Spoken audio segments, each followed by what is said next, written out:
Sejam todos bem-vindos mais uma vez aqui no nosso canal Mundo das Testemunhas de Jeová. Sinta-se à vontade, seja bem-vindo e vamos juntos agora considerar a reunião Vida e Ministério Cristão, onde teremos algumas partes da nossa reunião, tais como joias espirituais, faça seu melhor no ministério e o estudo bíblico de congregação. Eu imagino que você irá gostar dessas informações. Então vamos para o nosso vídeo.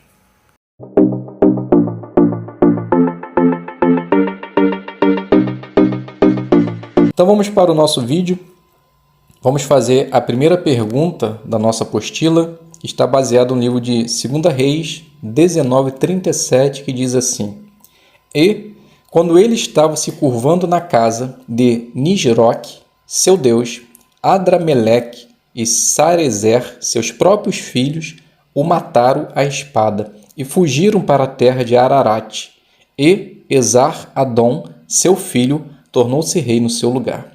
Então a pergunta, baseada no Perspicaz volume 1, por que podemos dizer que esse texto é um exemplo de que nossa confiança na Bíblia não depende de descobertas arqueológicas? Então vou responder de uma forma mais simples possível.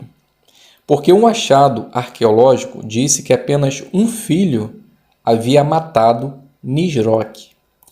E outro achado arqueológico mostrou que 2 filhos havia matado Nisroque. Então, um comentou diferente do que a Bíblia ensina e o outro comentou igualmente do que a Bíblia ensina. Então, se há divergência em achados arqueológicos, então o mais óbvio e sensato é ficar com a palavra de Deus. Então, devemos confiar sempre na palavra de Deus, independente de descobertas arqueológicas. Então, vamos passar agora para a segunda pergunta da nossa apostila. Eu imagino que é a pergunta que todos esperam ansiosamente nesse momento. Então, vamos lá. Na leitura da semana, que joia espiritual você encontrou sobre Jeová, sobre a pregação ou sobre outro assunto? Então agora vamos encontrar nossas joias nos capítulo 18 e no capítulo 19 de 2 dos Reis. Então a primeira joia que nós podemos encontrar é no capítulo 18, versículo 36, que diz assim: Mas o povo ficou calado e não lhe disse uma palavra em resposta, pois a ordem do rei era: não lhe respondam. O povo, obedecendo a ordem de Ezequias, ficou calado e não respondeu às perguntas de Rabsaque. Lição para nós: nem sempre falar é a melhor solução. Quando somos confrontados com pessoas que testem a nossa fé, às vezes tentar debater pode demonstrar falta de fé no agir de Deus. Provérbios 11:12, ali diz que o homem de discernimento se mantém calado. Então, pense 2 vezes antes de debater com alguém que só quer trazer tumulto. Podemos encontrar ainda no capítulo 18, o versículo 31. Volte um pouquinho, no versículo 31, diz assim: Não escutem a Ezequias, pois assim diz o rei da Assíria: façam paz comigo e rendam-se, e cada um poderá comer da sua própria videira e da sua própria figueira, e beber água da sua própria cisterna. O mensageiro do rei da Assíria estava oferecendo uma falsa paz para o povo de Deus. Será que acreditaram? Não, pois todos acataram a decisão de Ezequias. Lição para nós: o mundo dominado por Satanás oferece tantas coisas boas, entre aspas, e infelizmente alguns irmãos acabam caindo ainda nessa armadilha e deixando de lado Jeová. Então, meus irmãos, nunca deixe que as palavras suaves de pessoas ou vislumbre momentâneo do mundo afaste você da verdade, pois isso seria uma vitória para o inimigo de Deus. Agora no capítulo 19, o versículo 1, veja só que joia interessante. Assim que o rei Ezequias ouviu isso, rasgou as suas roupas e cobriu-se com um pano de saco e entrou na casa de Jeová. Quando Ezequias ficou sabendo da calamidade que o rei da Assíria iria trazer ao seu povo, ele imediatamente entrou na casa de Deus. Lição para nós: essa deve ser a nossa primeira atitude diante de dificuldades na vida. Recorrer a Deus, entrar na casa de Deus, buscar por ajuda, pois somente o nosso Pai tem condições de mudar a história. Você crê nisso? Então, busque a Deus sempre. Ainda no capítulo 19, o versículo 6, olha só que interessante. E Isaías lhes disse: Isto é o que devem dizer ao seu Senhor. Assim diz Jeová: Não tenha medo, por causa das palavras que você ouviu, das blasfêmias que os ajudantes do rei da Síria lançaram contra mim. As ameaças feitas ao povo de Judá por meio do rei da Síria atingiu diretamente a Jeová, e Jeová agiu em favor do seu povo. Lição para nós: quando receber uma ameaça, ou quando for perseguido, preso, ou qualquer outra coisa que ameace diretamente a sua vida, a vida de um servo de Deus, tenha certeza que Jeová virá em seu favor, pois Jeová sempre irá proteger aqueles que fazem a sua vontade. E agora a última joia espiritual, ainda no capítulo 9, versículo 14, que diz assim: Ezequias pegou as cartas das mãos dos mensageiros e as leu. Depois Ezequias subiu à casa de Jeová e as colocou diante de Jeová. Diante da ameaça iminente, ele levou a situação na presença de Deus. Lição para nós: quando não puder levar mais as cargas da vida que te massacra, que te causa desânimo, entregue tudo nas mãos de Jeová. Derrame a sua angústia nas mãos de Jeová e tenha certeza que Ele irá te sustentar, te animar e carregará a sua dor.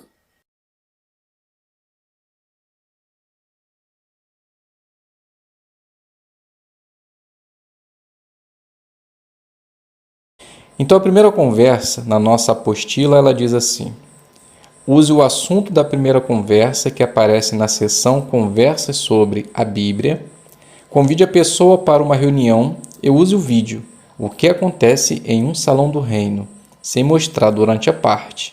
Depois comente algo sobre o vídeo. E no final nós vamos fazer a análise da lição número 1. Então a primeira conversa, ela inicia assim. Então, o publicador aqui eu coloquei o nome de Mateus e o morador Lucas. Então Mateus inicia: Bom dia, vizinho. Desculpe atrapalhar o seu trabalho, mas gostaria de lhe deixar uma mensagem muito importante. Então o morador diz: Bom dia, tudo bem, depois eu termino. Mateus continua: os muros antigamente era tudo baixinho, hoje precisa ser altos, pois a criminalidade está cada dia pior, e percebo que você vai deixar o seu bem alto. Então o morador diz: Infelizmente, hoje precisamos viver presos dentro de nossas casas. Mateus continua: Isso é verdade. Você acha que um dia a violência e a guerra não vão mais existir? Então o morador diz: Bem, eu acredito que só quando Jesus voltar. Se depender dos homens, estamos perdidos. Então Mateus diz: Muito bem. Como você se chama? O morador agora diz, Lucas. Então Mateus continua: Bem, Lucas, a palavra de Deus traz uma mensagem maravilhosa para o futuro. Veja comigo o Salmo 37, 10 e 11. Então faz a leitura do texto. Após a leitura você diz: Viu, Lucas? Deus promete que um dia eliminará os maus e os mansos terão paz. Você gostaria de estar nesse dia? Então Lucas diz: com certeza seria maravilhoso. Mateus continua: eu gostaria de lhe convidar para assistir uma de nossas reuniões. Você já foi no nosso Salão do Reino? Então Lucas diz: não, ainda não tive a oportunidade. Mateus continua: entendo. Muitas pessoas têm dúvida ou receio de ir, pois não sabem o que acontece. Mas veja esse vídeo e você terá uma ideia do que acontece em nossos salões do reino. Então, após o vídeo, você diz: percebeu? Não se faz coleta, você pode levar a sua própria Bíblia e todas as pessoas que lá estão são amigáveis, vão te cumprimentar, vão te deixar super tranquilo. Se você quiser, eu posso passar aqui e vamos juntos. Então Lucas diz: bem, vou pensar no assunto e te aviso. Mateus diz: ok. Então na semana que vem, eu gostaria de lhe responder uma outra pergunta na Bíblia. Que esperança a Bíblia nos dá para o futuro? Então aqui eu finalizo. É claro que você pode finalizar da maneira que você desejar. Então a lição número 1 diz assim, lição número 1. Comece bem. Então o que deve ser feito? Logo de início, fale algo que chame a atenção das pessoas, deixe claro qual é o assunto e mostre por que o assunto é importante para elas. Então aqui traz alguns pontos para ser usado durante a parte. Deixe a pessoa interessada, deixe claro o assunto e mostre por que o assunto é importante. Perceberam que logo de início Mateus ele traz o assunto da criminalidade. Até mesmo Lucas estava fazendo muro, ele ali usou esse detalhe para mostrar que realmente precisamos ter muros altos por causa da criminalidade. Então podemos dizer que Mateus ele começou bem. Por quê? Porque ele deixou a pessoa interessada, chamou atenção para o assunto e mostrou porque o assunto é importante após a leitura do texto. Então, resumidamente, podemos dizer que Lucas é o morador, que Mateus se saiu muito bem em sua parte. Vamos agora fazer a revisita.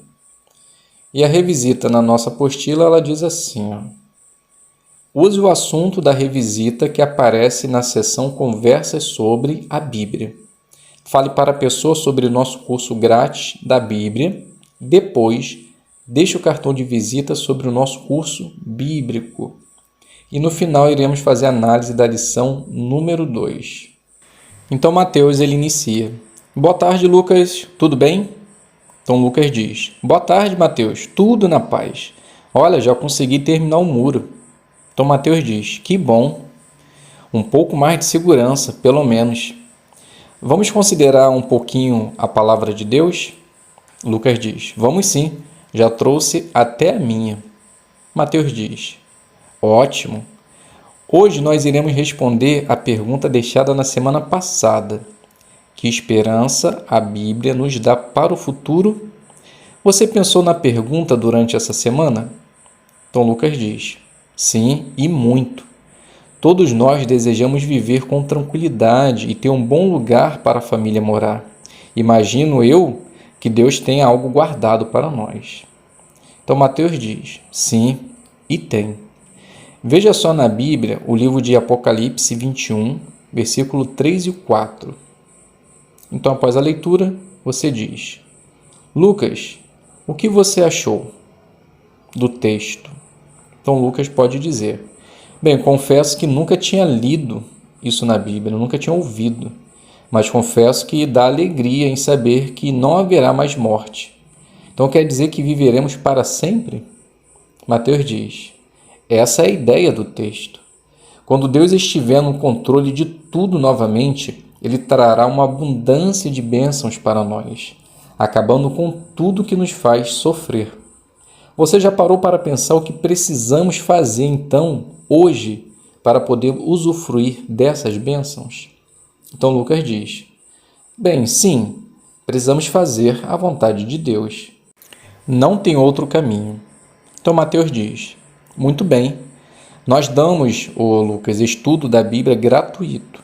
que irá ajudar a entender melhor o que nós, humanos imperfeitos, podemos fazer. Esse estudo pode ser feito da melhor maneira para você, no horário, local e dia que seja bom para você. E no estudo usamos a palavra de Deus como a base principal e uma brochura que nos auxilia nesse estudo. Vou deixar com você esse cartão que vem mostrando o nosso site. Acessando ele, você também encontrará um estudo online fácil e rápido. Depois te mostro como achar lá nesse site. No meu retorno aqui, Lucas, eu vou te mostrar o que vai ajudar você a entender melhor a Bíblia. Então aqui você pode finalizar a revisita e, é claro, adaptando da melhor maneira para você. Então vamos fazer a análise agora da lição número 2, que é fale de coração. Então o que deve ser feito? Fale de modo natural e de coração, mostrando que o assunto é importante e que você se importa com as pessoas. Então, ore e se prepare bem, fale de coração e olhe para as pessoas. Então, em demonstração de irmãs, podemos dizer que se torna um tanto mais fácil, né? Olhar para a pessoa, você vai olhar para a moradora, para a sua irmã que está sentada ali do seu lado ou em pé. Então, mesmo que você talvez leve o esboço, né, escrito lá as designações, a sua matéria, tente falar o máximo olhando para a pessoa, para que assim você possa aplicar bem esse ponto. Fale de coração ou treine, pois a partir do momento que você fala com naturalidade, você vai falar de coração.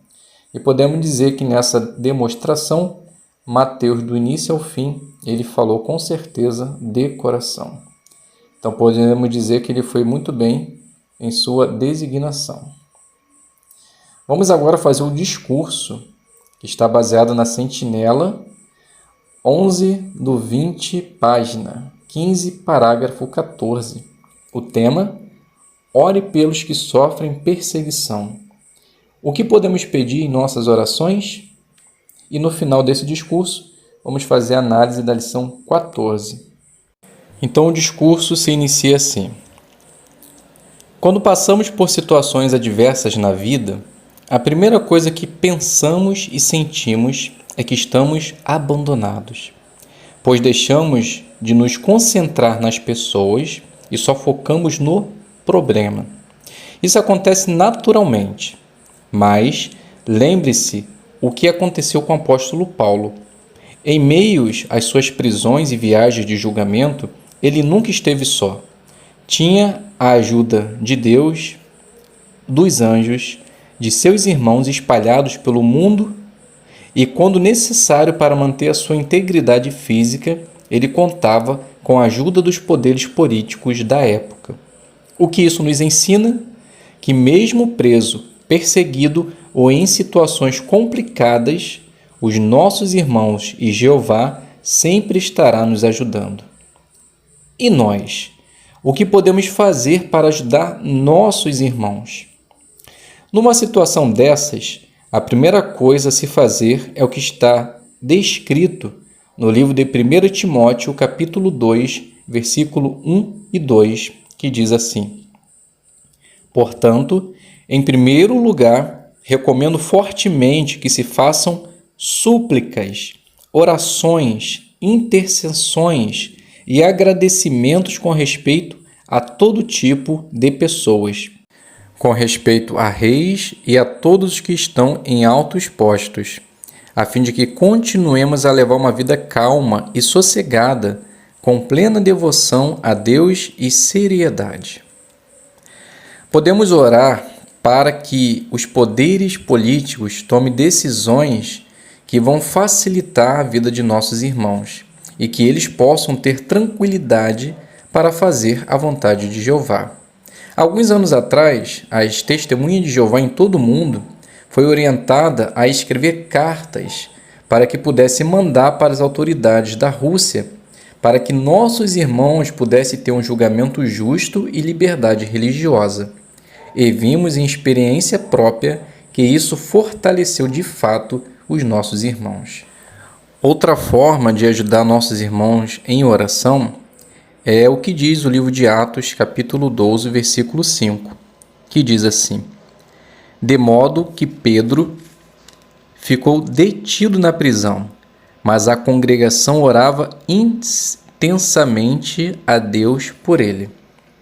Então, orar intensamente significa fazer uma oração enérgica, viva, com muita intensidade.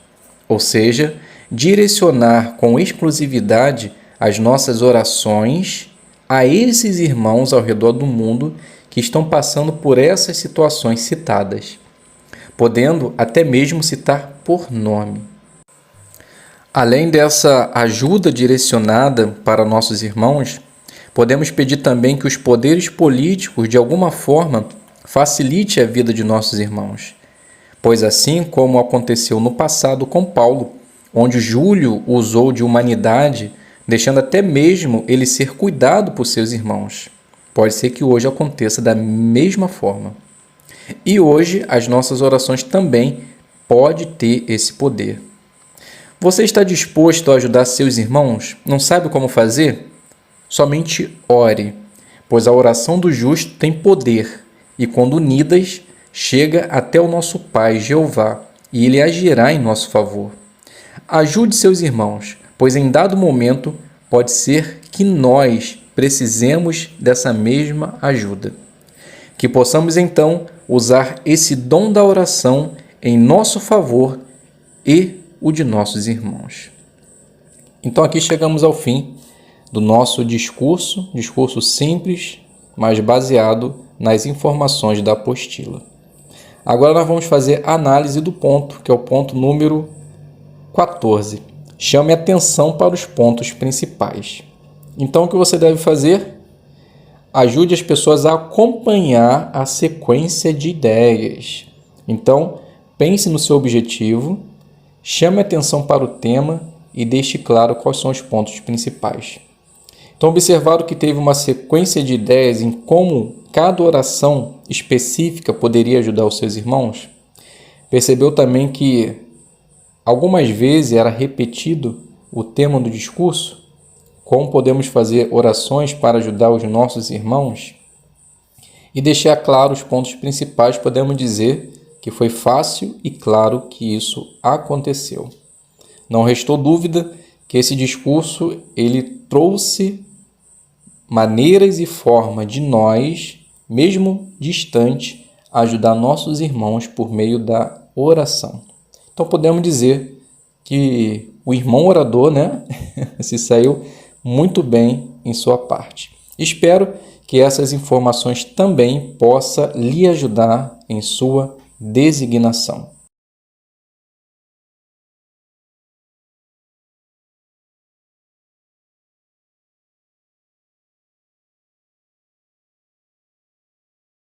Então vamos iniciar a nossa consideração. Então a pergunta do primeiro ponto é: o que a Bíblia predisse? Então a resposta: a Bíblia ela disse que o reino de Deus começaria a governar num período chamado de 7 tempos. Depois Jesus chamou esse período de tempos determinados das nações e começaram em 1914. Pergunta do 2.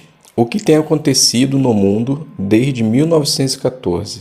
Então a resposta: o aumento da guerra, falta de alimentos e terremotos.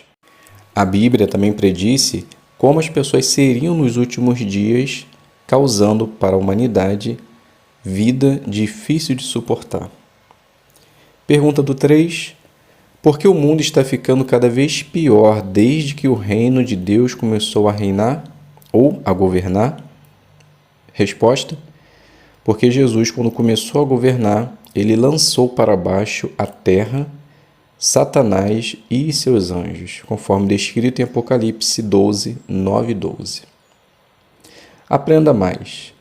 Aprenda como sabemos que o reino de Deus começou a governar em 1914. Veja também o que isso deve nos motivar a fazer. Então, o ponto 4, As profecias da Bíblia indicam o ano de 1914. Deus fez o rei Nabucodonosor da antiga Babilônia ter um sonho. E nesse sonho, Jeová mostrou o que ia acontecer no futuro. Daniel explicou o que aquele sonho significava. E o sonho se aplicava tanto ao governo de Nabucodonosor como ao reino de Deus. Então o vídeo O Reino de Deus começou a governar em 1914, que tem uma duração de 5 minutos e 2 segundos, vai ajudar você a entender exatamente o que acabamos de ler, que as profecias da Bíblia indicam o ano de 1914. E Daniel 4,17 também vai te dar uma ajuda na palavra de Deus, ok? Então depois você vê esse vídeo e analise as informações que acabamos de ler. Vamos fazer agora a leitura de Daniel 4, 20 ao 26, aí depois sim a gente vai começar a fazer as perguntas que se seguem. Então o texto diz assim: A árvore que o Senhor viu, que cresceu e ficou forte, cujo topo atingiu os céus e era visível a toda a terra, que tinha bela folhagem, frutos em abundância e alimento para todos, debaixo da qual moravam os animais selvagens e em cujos galhos residiam as aves dos céus, é o Senhor, ó Rei, porque o Senhor se tornou grande e ficou forte. A sua grandeza cresceu e atingiu os céus, e seu domínio os confins da terra. E o rei viu um vigilante, um santo, que descia dos céus e dizia: Derrubem a árvore e destruam-na, mas deixem o toco com as raízes, na terra, com faixas de ferro e de cobre, no meio da relva do campo. Que ele seja molhado pelo orvalho dos céus, e que a sua porção seja com os animais selvagens, até terem passado sobre ele 7 tempos. Esta é a interpretação, ó Rei. É o decreto do Altíssimo que atingirá o meu Senhor, o Rei. O Senhor será expulso do meio dos homens, e a sua morada será com os animais selvagens. Receberá vegetação para comer, como os touros, e será molhado pelo orvalho dos céus. E passarão sobre o Senhor 7 tempos, até que reconheça que o Altíssimo é governante no reino da humanidade e que ele o dá a quem quiser. Mas, visto que mandaram deixar o toco da árvore com as raízes, seu reino lhe será restituído depois que o Senhor reconhecer que são os céus que o governam. Muito bem, então agora vamos fazer as perguntas que se seguem. Então a primeira: o que Nabucodonosor viu no sonho? Então a resposta está no versículo 20 e 21. Então Nabucodonosor, ele viu uma grande árvore que ficou forte, mas depois foi atingida por um vigilante dos céus. E nela morava animais selvagens do campo, aves do céu, e dava folhagem e frutos em abundância. Então ele viu, na verdade, um belo sonho inicialmente. A pergunta B: o que ia acontecer com a árvore? Então o versículo 23 responde. Ali mostra que um vigilante, um santo, do céu, um anjo provavelmente, iria derrubar essa árvore e iria envolver ela com faixas de ferro e de cobre, e ela seria molhada pelo orvalho dos céus.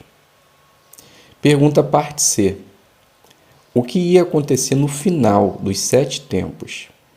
Então agora o versículo 26 responde essa pergunta. O que iria acontecer na parte final? Então ele mostra que a árvore, pelo fato de ter ficado às suas raízes, o reino seria devolvido a Nabucodonosor. Então vamos fazer agora a pergunta parte D, que é no primeiro cumprimento dessa profecia, se referindo a Nabucodonosor.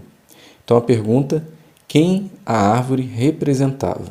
Então a resposta, óbvia, representava a Nabucodonosor. Pergunta E: quando ele parou de governar? Então a resposta está em Daniel 4, 29 ao 33, que diz assim: 12 meses mais tarde, o rei estava caminhando no terraço do Palácio Real de Babilônia, ele dizia: não é esta Babilônia a grande que eu mesmo construí para a casa real, com minha própria força e poder, e para a glória da minha majestade? Enquanto a palavra ainda estava na boca do rei, uma voz veio dos céus: esta mensagem é para você, ó rei Nabucodonosor. O reino se afastou de você, e você será expulso do meio da humanidade. Sua morada será com os animais selvagens, receberá vegetação para comer, como os touros, e passarão sobre você 7 tempos, até que reconheça que o Altíssimo é governante no reino da humanidade e que ele o dá a quem quiser. Naquele instante se cumpriu a palavra em Nabucodonosor. Ele foi expulso do meio da humanidade e começou a comer vegetação como os touros. Seu corpo foi molhado pelo orvalho dos céus, até que o seu cabelo ficou comprido como penas de águia, e as suas unhas eram como garras de aves. Então, a resposta da pergunta: ele parou de governar no momento em que ele se enalteceu. Enquanto ele estava no palácio, no terraço do palácio, ele se enalteceu, mostrando o que ele tinha feito, e nesse momento se cumpriu a profecia. Pergunta F. O que aconteceu com Nabucodonosor no final dos 7 tempos? Então, a resposta está no versículo 34 e 36 do capítulo 4 de Daniel, que diz assim: no fim daquele período, eu, Nabucodonosor, olhei para o céu, e meu entendimento voltou a mim, e eu louvei o Altíssimo, dei louvor e glória àquele que vive para sempre, porque o seu domínio é um domínio eterno, e seu reino é de geração após geração. Todos os habitantes da terra são como nada diante dele, e ele age segundo a sua própria vontade com relação ao exército dos céus e aos habitantes da terra. Não há ninguém que possa detê-lo ou dizer-lhe: o que fizeste? Naquela ocasião, meu entendimento voltou a mim, e a glória do meu reino, a minha majestade e meu esplendor voltaram a mim. Meus altos funcionários e meus nobres me procuravam ansiosamente. Fui restabelecido no meu reino, e foi-me dada uma grandeza ainda maior. Então, repetindo a pergunta: o que aconteceu com Nabucodonosor no final dos 7 tempos? Então, ele recobrou a sua sanidade, Ele voltou a ser uma pessoa normal, deixou aquele estado animal para trás e se tornou rei novamente. Foi-lhe dado majestade, glória, tudo que ele tinha, ele recuperou novamente. Pergunta C. Então, agora é no segundo cumprimento dessa profecia. Então, a pergunta G: quem a árvore representava? Agora, falando futuramente. Então, a resposta está em 1 Crônicas 29, 23, que diz assim: e Salomão se sentou no trono de Jeová, como rei no lugar de Davi, seu pai.